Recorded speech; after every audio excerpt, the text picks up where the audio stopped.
우리 하나님 말씀 함께 보겠습니다. 요한복음 15장입니다. 요한복음 15장 1절에서 7절입니다.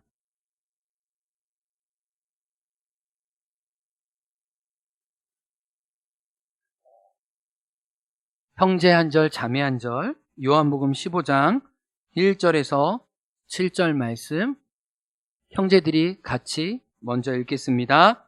나는 참 포도나무요, 내 아버지는 농부라.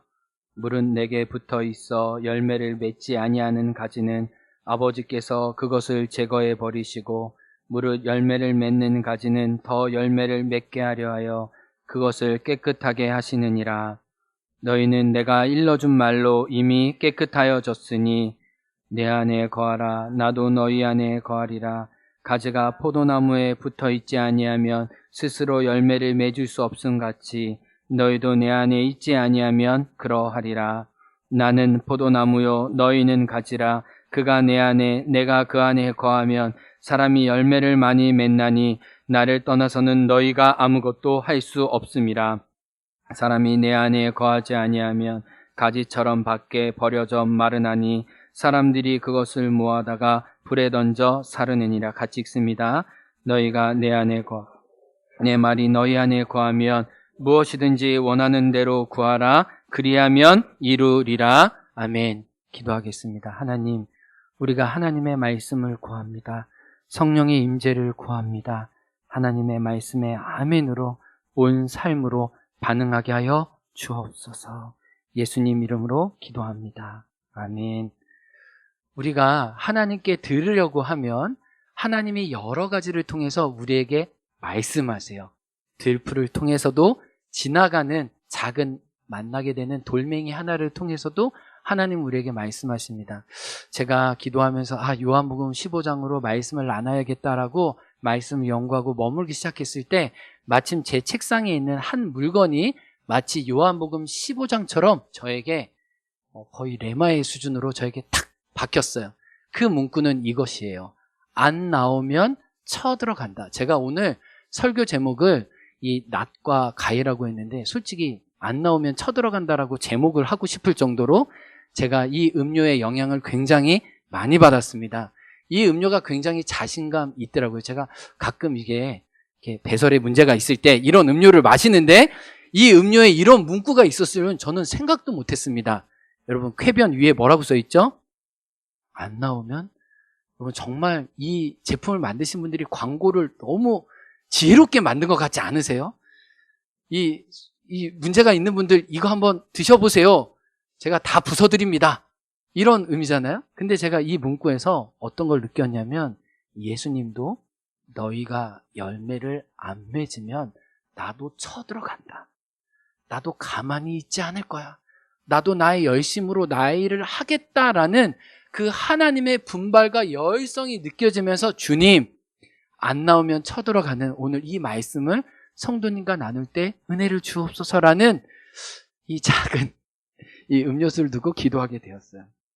오늘 말씀을 대하면서 제 안에 이런 질문이 있었습니다. 예수님, 성경에 총 27개, 최소한 27개 식물과 나무들과 열매들이 나오는데 하나님 왜 그 중에 27분의 1 포도나무로 예수님과 우리 하나님의 사이를 비유하셨는지 제가 하나님 다시 묻고 싶어요. 이미 제 안에 해결된 얻은 답이 있었지만 다시 성경 처음부터 성경의 포도나무 열매라는 구절들을 하나씩 창세기부터 찾아가기 시작하면서 제 마음을 감동한 구절이 있어요. 그것이 에스겔 15장인데 성경책 있으신 분들은 한번 에스겔 15장을 한번 펼쳐주시겠어요? 네. 그리고 한번 저를 봐주세요. 앞에 화면도 나올 테니까. 오늘 강대상 앞에 뭐가 보이시죠? 이게? 네. 강정희 집사님, 우리 행운 토백이, 우리 강정희 집사님, 요 꽃이 혹시 아시나요? 네. 명자나무예요. 명자나무. 네. 우리 옛날 흔하던 이름 명자나무의 산당화라고 합니다. 우리가 컨테이너 치우면서 이 산당화가 드디어 빛을 발해서 제가 작년에도 이 꽃을 되게 사모했는데 이제 들락날락센터 지어지면 이 꽃은 임종을 맞을 테니 아름다운 임종을 맞게 해야겠다 그래서 강대상에 이렇게 옷 쳤어요. 여러분 너무 아름답지 않으세요? 별로 반응이 저만 네 예쁘죠. 그래서 저는 목양실에도 꽂아놓고 뭐 자판기 옆에도 제가 알아서 했고 이거 어제 부탁드려서 건유십사님 이렇게 꽃꽂이 해주신 거예요. 근데 이 명자나무 이 산당화의 꽃말을 보면서 제가 그냥 너무 좋았어요. 이 꽃말을 참 잘 지었다. 우리 교회에 맞다. 내가 좋아할 만한 꽃이다. 이게 이 꽃이 그렇게 꽃잎이 이렇게 막 크진 않잖아요. 그래서 아가씨 나무래요. 아가씨 나무. 이렇게 수줍게 이렇게 자기 아름다움을 드러낸다고 해가지고 아가씨 나무인데 이 산당화의 꽃말이 겸손이래요. 그러면서 산당화가 겸손이지. 겸손처럼 예수님의 아름다움을 드러내야지. 이런 꽃말들이 갖는 의미가 있는 것처럼 성경에도 계속해서 포도나무 하면 포도나무 열매가 갖는 상징적인 의미를 예수님이 보여주고 계세요. 그런데 에스겔 15장 전체에서는 예수님이 포도나무의 열매가 무엇인지 우리에게 말씀해 주시는데 한번 같이 읽어보겠습니다. 2절부터입니다. 인자야, 포도나무가 모든 나무보다 나은 것이 무엇이랴? 숲속의 여러 나무 가운데 있는 그 포도나무 가지가 나은 것이 무엇이랴? 그 나무를 가지고 무엇을 제조할 수 있겠느냐? 그것으로 무슨 그릇을 걸 못을 만들 수 있겠느냐? 불에 던질 땔감이 될 뿐이라. 불이 그 두 끝을 사르고 그 가운데도 태웠으면 제조에 무슨 소용이 있겠느냐? 그것이 온전할 때에도 아무 제조에 합당하지 아니하거든. 하물며 불에 살라지고 탄 후에 어찌 제조에 합당하겠느냐? 5절 보세요. 포도나무가 온전해도 그 포도나무로 그 어떤 것도 만들 수 없대요. 어떤 제조도 할 수 없다고 얘기를 합니다. 심지어 그것은 땔감만 될 뿐인데 땔감조차도 너무 초라하게 타버린다. 그리고 2절에 3절에 뭐라고 그러냐면 포도나무를 가지고 한 가지 뭔가 만든다고 해도 작은 그릇을 걸 수 있는 못 하나 되겠느냐. 그만큼 나무로서는 초라하고 보잘것없는 것이 포도나무가 아니냐. 그런데 성경에서는 왜 포도나무로 이스라엘과 하나님, 우리와 예수님 사이를 비유하냐면 포도나무에게 있어서 포도나무 열매를 기대하기 때문에 그 열매로 인해서 모든 것이 상쇄되기 때문에 주님은 우리에게 당신의 열매를 기대하시고 못 하나도 걸지 못하는 가지이지만 그 가지 끝에 맺은 예수의 열매 때문에 우리에게 포도나무로 비유하시는 거죠. 그래서 제가 오늘날에도 이 포도나무 농사를 잘 지으시는 분들을 좀 서치해 보니까 나름대로 감동이 왔습니다. 지금 기네스북에 보면 포도나무 한 송이에 3,000개 그 송이가 열린 게 이게 지금 기네스래요. 그런데 이 기네스를 우리나라에서 깼습니다. 2018년에 언론에 그때 한참 나라가 막 흉흉하고 이럴 때인데 이 소식이 언론에 나왔어요. 이 전북 고창에 희송 농장, 이 기쁨의 농장인데 이 이름이 도덕현 씨예요. 도덕현 대표님이 이 포도나무를 이 14년, 15년부터 심었는데 한 나무에서 무려 4,500개의 포도송이가 났다는 거예요. 영신자매님, 우리 도시 사람이니까 우리는 잘 포도 같은 거 그렇게 잘 모르잖아요. 어제 바나나 가져오실 때 바나나 나무에서 몇 개 열리나요? 바나나 나무가? 따서 있는 거 갖고 와서 모르죠. 그렇죠? 네. 포도나무 하나예요. 기본적으로 40개에서 50개가 난답니다. 40개에서 50개. 근데 이 도덕현 씨의 희송나무 한 그루가 100배 열매. 4,500개. 그러니까 성경에서 말하는 30배, 60배, 100배 정말 낼 수 있는 최고의 열매를 포도송이가 맺은 거예요. 그래서 여러 언론에서 나왔는데 그 영상을 한번 보고 말씀을 나누도록 하겠습니다. 네. 전북 고창의 한 농장에서 포도나무 한 그루에 무려 4,500송이의 포도가 주렁주렁 열렸습니다. 친환경 농법으로 이룬 결실이어서 더 놀랍고 화제가 되고 있습니다. 박연선 기자가 다녀왔습니다. 검정색의 농익은 포도가 주렁주렁 달렸습니다. 뻗어나온 포도나무 줄기의 길이는 무려 40m. 거대한 비닐하우스를 가득 채운 무성한 포도줄기를 따라가면 단 한 그루의 나무로 이어집니다. 14년 전 심은 이 포도나무 한 그루에만 4,500송이가 달렸습니다. 일반적인 포도나무보다 100배나 많은 송이가 맺힌 겁니다. 한 1m 떨어져서 물을 줘요. 또 시들거리면 더 멀리 물을 주고 해서 이 나무가 갖고 있는 유전 능력을 뿌리가 나와서 너희들이 물을 먹어라. 내가 갖다 주지 않겠다. 어려서부터 그렇게 교육을 시켜가지고 세계적으로도 유례가 없는 나무의 비결은 친환경 유기농법에 있습니다. 이 농가만의 특제 비료에는 두부 비지와 대나무, 참나무 톱밥이 들어갑니다. 이런 식으로 얘기를 해요. 천연 재료를 넣어 정성껏 만든 비료는 면역력을 강하게 만들었고 농약 한번 치지 않은 철저한 토양 관리로 포도나무에는 생기가 넘칩니다. 직접 만든 통풍 장치로 24시간 쾌적한 환경까지 만들어주면서 유난히 더웠던 올여름도 거뜬히 넘겼습니다. 이렇게 한 그루에서 4,500송이가 달리게 되는 그 기본 바탕에는 토양부터 살리는 친환경의 어떤 원칙들을 고수했기 때문에 이 농장이 보유한 20여 그루의 포도나무는 모두 1,000송이가 넘는 포도가 달려 있습니다. 자식을 대하듯 나무를 존중하는 농가의 노력이 기적 같은 광경을 만들어내고 있습니다. MBC 뉴스 박연선입니다. 우리 여기에 다 같이 소풍 가면 좋겠어요.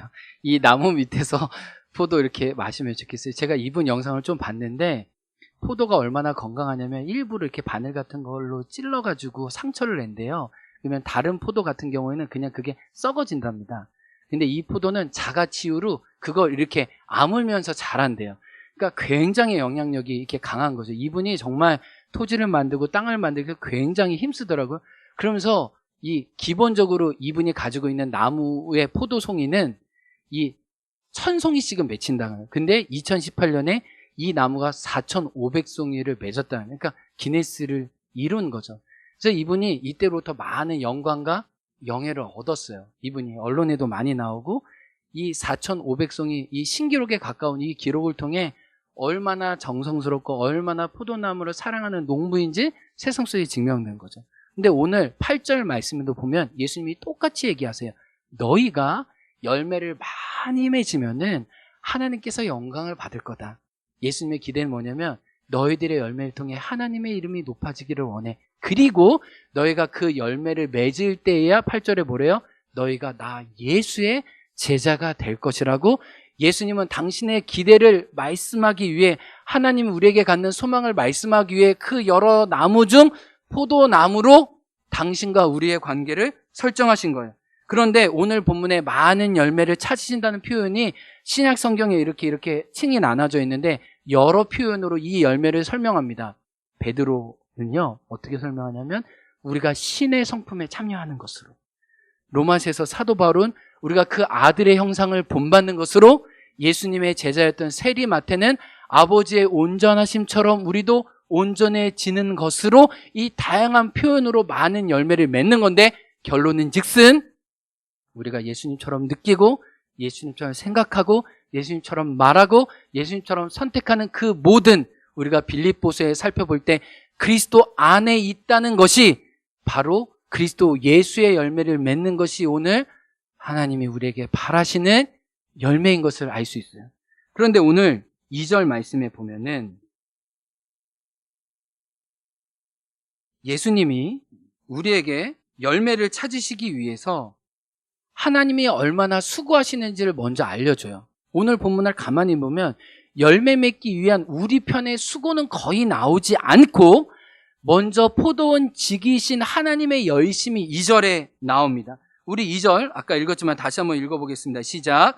무릇 내게 붙어 있어 열매를 맺지 아니하는 가지는 아버지께서 그것을 제거해 버리시고 무릇 열매를 맺는 가지는 더 열매를 맺게 하려 하여 그것을 깨끗하게 하시느니라. 자, 농부 포도원 지기가 하시는 두 가지 일이 나옵니다. 자, 동그라미를 쳐보십시오. 첫 번째는 제거해 버린다. 이 말은 가지치기 한다. 다른 말로 하면 낫을 들고 완전히 잘라내 버린다. 그래서 오늘 설교 제목 첫 번째가 낫이에요. 두 번째 표현을 보면 더 열매를 맺게 하려고 어떻게 한다요? 깨끗하게 한다입니다. 깨끗하게 한다는 말은 원래 헬라어 원문으로는 가지를 들어 올린다라는 뜻이에요. 깨끗하게 할 뿐만 아니라 가지를 들어 올려서 가지를 손질하는 것을 말합니다. 그러니까 포도원 지기가 하신 일은 두 가지인데 가지를 치는 거고 가지를 절단하는 거고 어떤 가지는 손질하는 건데 성경적인 언어로 보면 가지치기는 징계이고 가지 손질하는 것은 연단이에요. 다시 한번요. 가지를 잘라내 버리는 것은 징계이고 가지를 손질하는 것은 연단이에요. 오늘 말씀에 하나님 아버지의 농부 대신 수고가 오늘 나온다는 거예요. 그것을 하나씩 살펴보기 원해요. 첫 번째는 가지치기예요. 징계입니다. 실제로 포도원 지기는 겨울과 초본에 이 가지치기를 한대요. 겨울에는 말라 비틀어진 거를 완전히 다 포도나무에서 제거하고 초봄 되면 겨울에 이렇게 죽었던 추위에 시들시들했던 가지를 완전히 다 잘라 버린대요. 왜냐하면 그것은 붙어있으면 붙어있을수록 이 나무의 영양분을 가져가기 때문에 그것을 다른 나무도 썩지 않도록 다 일단 절단하고 잘라 버린다는 거예요. 그런데 성경에서도 우리를 잘라버리고 절단한다는 표현이 많이 나와요. 그것을 성경에서 뭐라고 얘기해요? 징계라고 얘기합니다. 그래서 주님은 징계를 믿지 않은 사람들 뿐만 아니라 하나님의 공의로우심과 거룩함을 이루기 위해서 우리를 징계하시는데 특별히 요한계시록을 보면 주님이 주님의 교회들에게 무슨 표현을 많이 하세요? 내가 너를 사랑하노니 그래서 내가 너를 징계하노니 너는 회개를 해라. 그래서 성경에 보면 너희 안에 거짓 교훈 니골라당이 있구나. 너희 가운데 음란과 아세벨의 무리들이 있구나. 너희들이 이 만몬에 사로잡혀서 너희가 돈에 굴복하고 있구나. 그것들을 회개하라. 내가 징계한다. 내가 너를 책망한다. 그래서 거룩한 주님의 교회로 일어나라. 그것들이 너희 안에 있으면 너희가 열매를 맺지 못할 것이다. 너희가 세상도 거하고 또 내 안에 거하면서 어찌 열매를 맺을 수 있겠느냐. 주님이 가지치기 하시고 그들을 쳐내시는 장면이 나옵니다. 또 히브리서 12장 6절에도 어떻게 나오죠? 주께서 사랑하시는 자를 징계하시고 받으시는 아들마다 책찍질 하심으로 우리 안에 있어야 되지 말아야 할 그 불순한 요소들을 다 잘라내신다고 말씀하세요. 그러면은 하나님의 이 징계가 우리에게 어떻게 드러나는지 우리가 어떻게 삶의 하나님의 열매를 맺을 수 있는지를 몇 가지 지표를 살펴보면 돼요. 첫 번째, 포도원 지기가 잘라내는 가지는 오래된 가지랍니다. 히브리서에 보면 하나님이 경고하시는 장면이 나와요. 뭐냐면은 히브리서 6장에 보면 너희가 정말 오랫동안 예수님을 믿었다. 근데 내가 답답한 게 있다. 너희가 오래되어서 선생이 되고 영적인 아비가 돼야 되는데 너희가 아직 영적 초보에 머물러 있다. 너희가 이유식만 먹고 있다. 내가 너희를 대할 때 어른처럼 대하지 못해서 아이처럼 젖만 먹이고 있고 이유식만 먹이고 있으니 내가 답답하다. 어디서 많이 들어본 말 아니에요? 고린도 전서에서 사도 바울이 한 고백이 히브리서 똑같이 나와요. 주님은 뭐냐면 오래되어서 너희가 담장 너머로 뻗은 가지가 되어서 누군가에게 열매를 맺히고 성숙의 열매를 끼쳐야 하는데 오히려 너희가 두 마음을 품고 세상 속에 거주하고 있으니 내가 너희를 징계하고 내가 너희를 끊어버리겠다고 말씀하시면 이제 제발 자라다오. 이제 제발 커다오 라고 주님이 말씀하세요. 그래서 여러분 저는 소망해요. 우리 행원교회가 짬밥만 많은 교회가 아니라 진짜 영적인 내공과 아우라가 있는 성도님들이 많았으면 좋겠어요. 그냥 하나하나 갈수록 그냥 내가 이 교회 터줏대감으로 있는 것이 아니라 정말 예수의 열매를 맺어가는 그 성숙한 아름다운 내공이 그래서 예수님이 우리를 보실 때 도의 초불러에 머물러 있다는 것이 아니라 너희가 장성하고 성장했구나.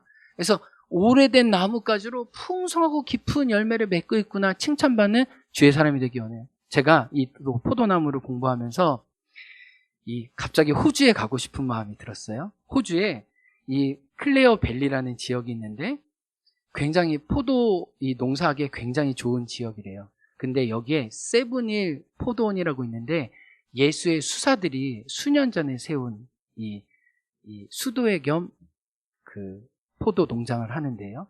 그래서 예수의 한 40%, 30% 성만찬의 포도주를 이 세븐힐 이 포도원에서 공급을 한다고 합니다. 그런데 이 포도나무 와인 한 병 값이 몇 년 전에 180불이라고 했거든요. 그러니까 요즘은 굉장히 많이 올랐을 거예요. 굉장히. 근데 이게 없어서 못 팔 정도랍니다. 왜 그런가 했더니 오래된 나무가 100년이 됐대요. 이 100년 된 나무가 잘라지지 않고 오랫동안 열매를 맺었는데 이 오랜 시간만큼 세월과 맛이 농축이 돼서 여기로 담은 포도주가 그렇게 맛이 좋다는 거예요. 그래서 여러분 우리 성만찬 할 때 이렇게 할 때 여러분 맛 느끼는 분들은 아 이거 목사님이 주스 사왔다. 알잖아. 아 이거 고장로님이 담갔다. 아 이거 물에 희석 안 했다. 우리 딱 이게 성만찬 딱 보자마자 이 혀에서 은혜가 임하잖아요. 아 이건 아닌데. 아 이건 아닌데. 아 오늘 성만찬 포도주 너무 센데. 아 취한데 막 알코올 있는 분들 막 얼굴 빨개지고 이렇잖아요. 근데 이 세븐일 이 여기 수사들이 한 이 성만찬 포도주는 받을 때마다 은혜랍니다. 왜 그럴까요? 한 번도 먹어보지 못한 깊은 맛이 이 포도주에 나온다는 거예요. 그러니까 주님이 이 성경 선지서에 보면은 계속 우리에게 요구하시는 게 뭐냐면 나는 진짜 좋은 포도나무를 심었다. 그래서 참 포도나무를 심어서 진짜 좋은 열매를 구한다라고 주님은 계속해서 우리에게 요구하고 계세요. 그래서 우리가 두 가지예요. 오래되면 잘라버림을 당하든지 부패하고 썩든지 진짜 오래돼서 우리가 예수의 열매를 맺든지. 그래서 여러분 한번 진짜 여러분 자신을 돌아봐 주세요. 예수님 믿는 세월이 얼만큼 되셨어요? 나 모태신앙, 저 진짜 모태신앙 귀하게 여깁니다. 근데 모태신앙이 중요한 게 아니라 모태신앙이 지금 내 삶에서 어떤 열매를 맺히고 있는지 한번 여러분 자신을 보시라는 거예요. 그 열매가 주님께 기쁨이 되고 있는지 아닌지 보라는 거예요.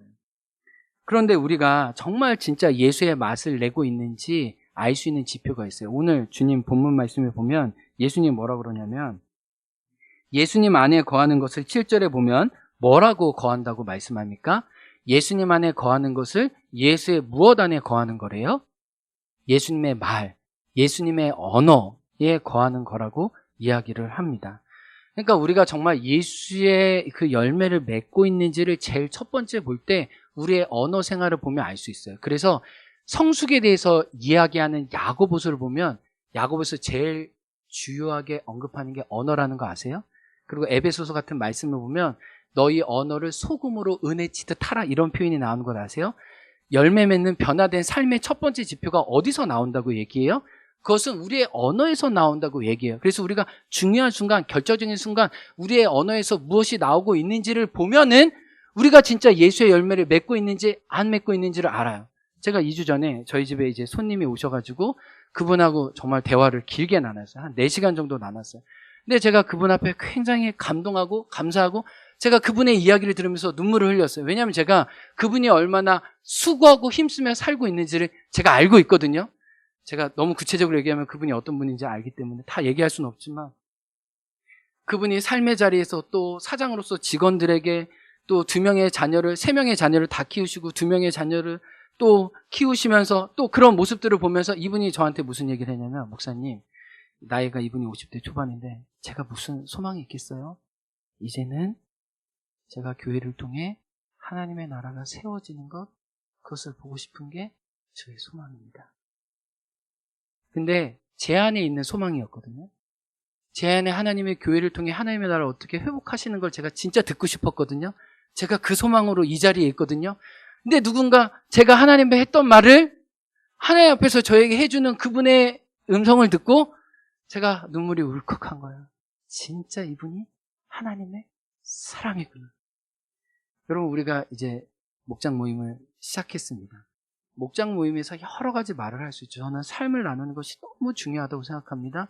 근데 목장 모임이 흐트러지지 않고 집중력이 있으려면 결국은 내 안에 거하는 예수의 말씀이 자기 삶을 통해 언제나 나누어지는 그 목장이 우리가 꿈꾸는 진리가 춤추는 말씀이 살아있는 교회예요. 그래서 여러분의 언어를 보세요. 여러분이 하나님이 가지치기를 당하는 오래된 나뭇가지인지 아니면 여러분의 언어를 통해 은혜의 말을 소금치듯 다른 사람에게 열매를 주고 있는지를 보시는 거예요. 요즘 제가 그래도 조금은 하나님께 부끄럽지만 우리 아이들을 한 명씩 다 축복하면서 보내요. 아침마다 예린이 축복하고 보내고 둘째 보내고 셋째는 유치원 어린이집에 보내면서 다 축복하면서 제 말들로 축복해요. 왜냐하면 제가 하나님의 은혜를 받을 때 제 안에 제가 느끼더라고요. 아, 내가 누군가를 축복하고 싶구나. 내가 누군가를 세우고 싶구나. 내가 누군가에게 하나님의 마음을 전하고 싶구나. 여러분 보세요. 여러분 안에 은혜가 있고 하나님의 열매가 있으면 어떻게 해요? 반드시 그 열매를 나누고 싶은 마음이 여러분에 든다는 거예요. 그래서 여러분의 기도를 보세요. 여러분의 교제를 보세요. 여러분의 카톡 문구를 보세요. 거기에 어떤 말이 있느냐는 거예요. 거기에 내가 열매를 맺고 있는 삶인지 열매를 맺고 있지 않는 삶인지 안다는 거예요. 그리고 두 번째는 오늘 말씀해 보면 예수님이 내 기쁨이 너희 안에 있어 이 기쁨을 너희가 누리게 하려 함이라고 말씀하세요. 여러분 성경 보실 수 있어요? 성경 볼까요? 오늘 11절에 보면 우리가 열매를 맺고 있는지 안 맺고 있는지 보면 우리가 예수님의 기쁨을 누리고 있는지 예수님의 기쁨을 누리고 있지 않는지를 보면 첫 번째는 우리의 언어를 통해서고 두 번째는 우리가 누리는 기쁨을 통해서 그 기쁨의 정도에 따라 우리가 어떤 삶을 살고 있는지 알 수 있습니다. 지난주 우리 18의 하나님 나라라는 말씀을 나눴어요. 홍장로님이 또 기도하시면서 부담을 갖고 그 옛날 우리 함께 하나님의 나라를 꿈꿨던 친구들을 전도하고 다시 주님께로 돌아오면 좋겠다 해서 우리 옛날 친구들도 다시 오게 하시고 이제 기도하시고 이런 모습을 봐요. 여러분, 왜 10대 때, 20대 때 순전하게 주님을 섬기고 따랐던 분들이 나이가 들면서 주님을 떠날까요? 여러 가지 원인이 있겠지만 그것은 세상의 기쁨에 물들여졌기 때문이에요. 우리가 시간이 가면 갈수록 주님의 기쁨을 내 것으로 가져오지 않으면 그 기쁨의 빈자리에 반드시 다른 기쁨이 채워져 있도록 우리의 존재는 지음받았어요. 왜냐하면 우리가 하나님을 기뻐하시도록 지음을 받았기 때문에 우리가 계속해서 하나님을 즐거워하는 그 기쁨을 누리지 못하면요, 다른 기쁨이 우리를 채우도록 우리 존재가 설정되어 있다는 거예요. 그래서 우리가 어렸을 때 주님을 섬기고 누렸던 그 기쁨들을 계속해서 나이가 갈 때마다 회복해 주지 않으면 언젠가 다른 기쁨이 우리 안에 들어와서 내가 의지적으로 주님을 떠나는 게 아니에요. 내가 의도적으로 주님을 배신하는 게 아니라니까요. 내 안에 평소에 나의 삶을 채우던 그 기쁨의 강도와 밀도가 방향이 무엇이냐에 따라서 나의 인생의 방향이 달라지는 거예요. 그래서 우리가 감히 예배자가 되기를 소망하는 것은 예배하는 기쁨은 어떻게 해서든지 기도하는 기쁨, 주님과 동행하는 기쁨, 아니 하물며 산당화 하나 보는 것도 와 이런 기쁨이 있어야 이런 보람들로 우리 삶을 채워야 하는 것처럼 우리가 계속해서 주님 때문에 또 교회 안에서 성도를 통해 성령 안에서 의와 평강과 희락을 경험해보지 않는다면 결국은 자연스럽게 세상의 요소들이 우리를 채우고 있기 때문이에요. 제가 그 신학교에 갔을 때 이제 우리 교수님들이 책을 읽혀요. 제일 첫 번째 책이 뭔지 아세요? 철로역정의 존버년은 아니고 그 다음이고 성 어거스틴의 고백록이에요. 근데 제가 아직도 읽으면서 낯설었던 게 있어요. 뭐냐면 어거스틴이 진짜 죄인이었던 거 아시죠? 죄인 중에 괴수였어요. 이미 10대 때 정부와 사생활을 나왔고요. 그는 이단의 괴수였어요. 마니교에 빠져서 얼마나 마니교에 다른 사람들을 전도했는지 모릅니다. 그는 너무 사람에게 피해를 많이 준 사람이었어요. 그런데 자기의 죄를 막 이렇게 다 낱낱이 고하는데 자기가 16살 때 배 하나 훔친 거, 이거를 7장에 걸쳐서 분석하고 하나님 앞에 올려놔요. 근데 그가 이야기를 합니다. 내가 배가 고파서 배를 훔쳤나? 아니면 그 배를 집에 가져가려고 해서 배를 훔쳤나? 내가 배를 왜 훔쳤는지 막 이렇게 분석을 해요. 그런데 성 어거스틴이 어떻게 얘기하냐면 내가 배를 훔친 것은 기쁨이고 즐거움 때문이었구나라고 얘기하는 거예요. 그 즐거움이 뭐였냐면 친구들과 함께하는 즐거움, 배를 훔쳐 나오면서 친구들과 더불어 웃었던 그 웃음이 좋아서 그 깔깔대기 위해서 내가 배 하나를 훔쳤구나. 결국 대충 먹고 버릴 그 배, 친구들과 희희낙낙거리면서 그 훔침을 누리는 기쁨을 내가 얻기 위해 내가 그 도둑질을 했구나. 그러니까 어거스틴은 기쁨의 문제와 죄의 문제와 징계의 문제를 연결시킨 거예요. 여러분 성경을 보세요. 하나님은 늘 우리에게 기쁨을 허락해 주세요. 성령님은 늘 우리에게 기쁨을 허락해 주세요. 근데 사단은 어떤 일을 해요? 하나님이 설정해 놓으신 범위 밖에서 기쁨을 얻으라고 해요. 하나님은 에덴 동산에서 기쁨을 누리라고 해요. 그러나 한 가지는 안 된다고 했어요. 선과 악을 알게 하는 나무는 안 된다고 했어요. 근데 사단은 어떻게 해요? 어디서 기쁨을 얻으라고 해요? 경계를 넘어서 선과 악을 알게 하는 나무를 얻을 때야 내가 기쁨을 얻을 수 있다고 얘기해요. 여러분 우리 삶을 보세요. 우리가 열매를 맺을 때는요, 철저하게 하나님의 허락하신 범위 안에서만 기뻐합니다. 그 우물을 파는 거예요. 다른 경계를 넘어가지 않아요. 그 순간 하나님의 징계와 하나님의 책망이 있다는 거예요. 그래서 우리가 예수의 열매를 맺고 있다면 우리의 언어와 우리의 기쁨들을 볼 때 우리가 이 하나님의 열매를 맺기 원해요. 여기 우리 아직 결혼 안 하신 우리 몇몇 싱글분들이 있는데 저는 여러분들이 배우자를 만날 때 하나님을 섬기는 기쁨을 아는 배우자를 만났으면 좋겠어요. 우리 성도님들, 우리가 모일 때마다 하나님의 나라를 같이 세워가는 기쁨이 있었으면 좋겠어요. 저는 우리 아동부, 청소년부 아이들이 다른 여러 가지 기쁨이 있지만 이렇게 어렸을 때부터 교회에서 공동체에서 자라서 이 공동체와 함께 더불어 자라는 이 기쁨을 정말 알았으면 좋겠어요. 그래서 그들이 그들의 후배들에게 얼마나 자기가 받은 유산이 큰지 같이 나눌 수 있는 정말 주님의 교회가 되면 좋겠어요. 이게 첫 번째. 우리가 열매를 맺는지 아니면 징계를 받을까 잘림을 당해야 되지 우리의 언어와 우리의 기쁨을 보면 돼요. 2절에 보면 또 포도원 지기가 우리에게 열매를 더 주시기 위해 하시는 일이 있어요. 첫 번째는 낫을 들고 베었다면 두 번째는 가위 들고 우리의 가지들을 하나씩 손질하기 시작합니다. 특별히 이 포도원 지기들은 8월 초에 이 가을에 수확하기 전에 이 3년 안 된 어린 가지들을 잘라버린대요. 왜요? 영양 공급이 저 끝에까지 온전히 가려면 어린 가지들을 잘라낼 수밖에 없겠다는 거예요. 그런데 성경적인 표현으로 이것을 무엇이라고 그래요? 연단이라고 그래요. 연단은 뭐예요? 정금과 같이 잘라지고 그 다음에 집중해서 한 곳으로 가는 거잖아요. 그것이 성경적인 언어로 연단입니다. 그런데 성경에서 보면 연단의 가장 좋은 모델이 된 사람이 바로 요셉이에요. 그래서 창세기 49장 제일 끝절에 보면 야곱이 요셉을 축복할 때 그 축복의 언어가 너는 담장 너머로 뻗은 나무. 여기서 너는 담장 너머로 뻗은 나무가 무슨 나무일까요? 정답은 오늘 주제인 포도나무예요. 근데요, 요셉이 중요한 표현 두 가지가 있어요. 그가 샘 곁에 심어졌대요.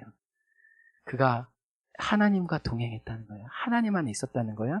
그 하나님과 동행할 때 모든 연단통에 다 가지들을 치고 요셉 안에 있었던 그 10명의 형들의 그 불순한 찌꺼기들이 성품적으로 다 걸러지고 난 다음에 그가 결국 하나님의 열매를 맺어서 그와 함께하는 모든 사람에게 축복의 통로가 되었다고 창세기 49장은 전해지는 거예요.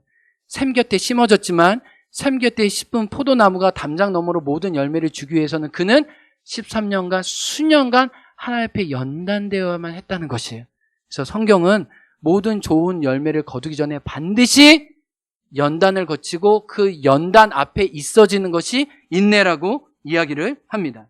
그래서 야고보서 1장은 성숙과 변화에 대해 이야기하면서 제일 먼저 인내가 중요하다고 얘기해요. 우리 야고보서 1장 2절부터 4절까지 앞에 화면을 읽겠습니다. 시작. 네, 형제들아, 너희가 여러 가지 시험을 당하거든 온전히 기쁘게 여기라. 이는 너희 믿음의 무엇이요? 시련이, 다른 말로 하면 연단이 인내를 만들어내는 줄 너희가 알미라. 인내를 온전히 이루라. 이는 너희로 온전하고 구비할 조금도 부족함이 없게 하려 함이라. 연단 앞에 반드시 인내가 따라온다고 얘기해요.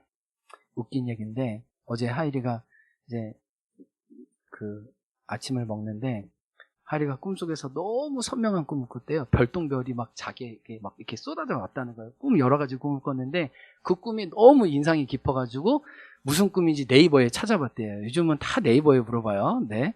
그랬더니 꿈이 이루어지는 거래요. 그래서 모든 일이 다 잘 될 거라고 아침에 먹는데 막 요셉과 같이 저에게 별똥별 이야기를 하는 거예요. 그래서 제가 하이리한테 이제부터 너에게 고난이 시작되겠구나. 이제부터 하나님이 너를 연단하시겠구나. 하해라, 기뻐해라. 너의 꿈이 이루어지게 하나님이 너를 훈련시키겠구나. 제가 너무 이 얘기를 계속하니까 아내가 그만하라고 이제 그런 얘기를 하더라고요. 여러분 이게 성경의 공식이에요. 우리가 샘 곁에 심어져서 그 샘 곁에 열매를 맺기 전에는 반드시 연단이 있고 이 연대는 인내의 시간이 있다고 얘기해요. 그래서 로마서 5장 3절과 4절 어떻게 얘기합니까? 시작. 다만 이뿐 아니라 우리가 환난 중에도 즐거워하나니 이는 환난은 인내를, 인내는 연단을, 연단은 소망을, 다른 말로 하면 연단은 많은 열매를 주님 앞에 맺는다고 얘기해. 그래서 우리가 이 열매를 맺기 위해서 반드시 우리에게 필요한 것은 뭐예요? 인내라는 거예요. 인내가 만들어내는 이 값진 결과를 여러분에게 마지막으로 나누고 우리 주님 앞에 찬양하고 싶어요. 여러분 혹시 제주도의 조숙교회라고 아시죠? 이 조숙교회는 저희가 롤모델 할 만한 좋은 교회예요. 아주 지역사회에서 우리 제주도 조수 지역에서 굉장히 선한 영향력을 많이 미치는 교회예요. 이 광주 비엔날레처럼 문화적인 요소를 가지고 굉장히 교회가 이 지역사회와 사람들을 섬기는 아주 아름다운 교회입니다. 제가 중문교회에 있을 때부터 이 교회 사역을 많이 이렇게 본받으려고 했어요. 근데 이 목사님이 이 아버님을 전도하기 위해서 인내로 씨를 뿌렸던 이 말씀의 내용을 듣고 제가 여러분과 꼭 나누고 싶었어요. 이 김정기 목사님이 우리 김석구 장로님 고향이었던 나북의 나북교회도 섬기셨었어요.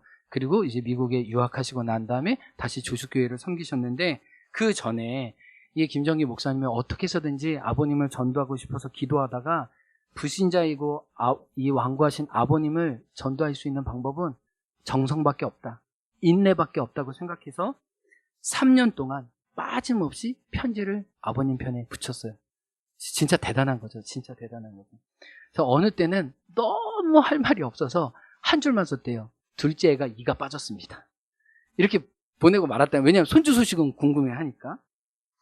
그래서 3년 동안 할 수 있는 데를 하나님 앞에서 작정하면서 이 김정기 목사님이 편지를 보냈다는 거예요. 드디어 3년이 지나고 목사님이 하나님 주신 부담감이 있어서 너 아버지에게 복음을 이제 제대로 직면하고 전하라 라는 마음을 주셔서 이분이 일주일간 금식을 하셨습니다. 그리고 아버지의 영혼을 주의 손에 올려드리고자 이제 아버님을 찾아갔어요.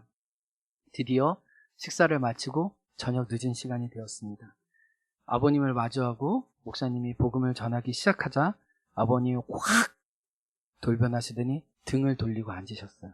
나는 더 이상 듣지 않겠다 라고 하는 거예요. 김정희 목사님도 나 이제 더 이상 물러가면 나 금식 40일 해야 되는데 안 된다. 나 일주일도 지금 이렇게 해서 나 여기서 뽕을 뽑고 가야 된다. 그러면서 아버님을 이렇게 뒷짐지고 거의 안 드리려고 하는데 그 뒤에다가 복음을 계속 전하셨다는 거예요. 하나님이 누구신지, 예수님의 아버님을 향한 계획이 어떤지, 내가 예수님을 어떻게 만나고 변했는지 아버님께 자기의 간증과 믿음의 고백을 성경의 이야기를 계속 해주셨다는 거예요.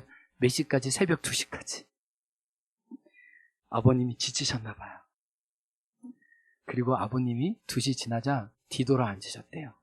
그리고 이런 말을 했답니다. 다른 집은 부모가 자식더러 잘 되라고 하는데 우리 자식이 부모에게 잘 되라고 하니 내가 잘못됐던지 둘 중에 하나가 잘못됐구나. 그런데 내가 너의 얘기를 들어보니 너는 잘못하지 않았구나. 내가 고쳐야겠다 라고 얘기를 하셨대요.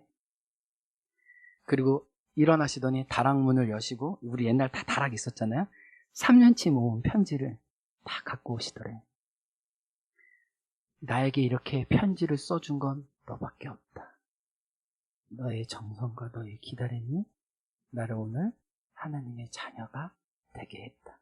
그래서 아들을 통해 예수님을 고백하는 영접 기도를 드리고 신앙생활에 입문하기 시작했다는 거예요.